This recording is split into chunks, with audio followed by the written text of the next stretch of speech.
வணக்கம் சொந்தங்களே, சேனலை தயவு செஞ்சு சப்ஸ்கிரைப் பண்ணிவிட்டு லைக் பண்ணிவிட்டு பாருங்கள். நீங்கள் புதன்கிழமை காலையில் வந்து நம்ம வீட்டில் தோசை தான். ஏன்னா என் பையனுக்கு வந்து ரொம்ப பிடித்தமான ஒரு உணவு என்னென்னா தோசை தான். சரின்னு சொல்லிட்டு அவருக்கு தோசை ஊற்றிட்டு தக்காளி சட்னி இருந்துச்சு, அதுவே போதுமா அப்படின்னு சொல்லிட்டாங்க. ஹஸ்பண்ட் வந்து ஸ்கூல் பிள்ளைங்களை வந்து டூர் கூட்டிகிட்டு போயிருக்காங்க. அதனால் நானும் பசங்களும் தான் அப்படிங்கிறனால தேங்காய் சட்னி சாம்பாரோ எதுவுமே வைக்கலை. அதனால் அவனுக்கு வந்து இப்போ தோசையும் பூண்டு சட்னி வச்சு கொடுத்துட்டேன். பாப்பா வந்து எனக்கு புதினா சட்னி வேணுமா அப்படின்னு சொல்லி கேட்டா. மேக்ஸிமம் அவள் எதுவும் அவ்வளோவா கேட்க மாட்டா. சரி பிள்ளை கேட்டாலேன்னு சொல்லிட்டு புதினா சட்னி வச்சு தோசை கொடுத்துட்டேன் பாப்பாவுக்கு. நானும் வந்து 2 சட்னி வச்சு சாப்பிட்டு காலைல வேலை முடிச்சிட்டேன். மத்தியானம் நான் மட்டும்தான் அப்படிங்கிறதுனால எனக்கு ரொம்ப ரொம்ப ரொம்ப பிடிச்சமான புளிச்சக்கீரை வந்து போச்சு. சரின்னு சொல்லிட்டு அதை வாங்கி தான் கடைஞ்சேன்.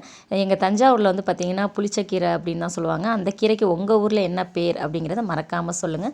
சுட சுட சாதத்தோடு அந்த புளிச்சக்கீரை கடையில் வச்சு சாப்பிடும்போது பிரியாணியில் கூட அந்த ஒரு டேஸ்ட்டு வராதுங்க. அந்த அளவுக்கு இருக்கும். எனக்கு ரொம்ப பிடிச்சமான ஒரு உணவு என்னென்னா புளிச்சக்கீரை. என் தம்பிங்களுக்கும் ரொம்ப பிடிக்கும் இது. என் ஹஸ்பண்டுக்கு வந்து இது பிடிக்காது, அவர் சாப்பிட மாட்டாருங்கிறதுனால நான் தான் அதை வச்சு சாப்பிட்டுட்டு இருந்தேன். சரி இன்றைக்கி புளிச்சக்கீரை கடையில் சாதம், அதுக்கப்புறம் புடலங்காய் பீர்க்கங்காய் வறுவல், அவ்வளோதான். தேங்க்யூ.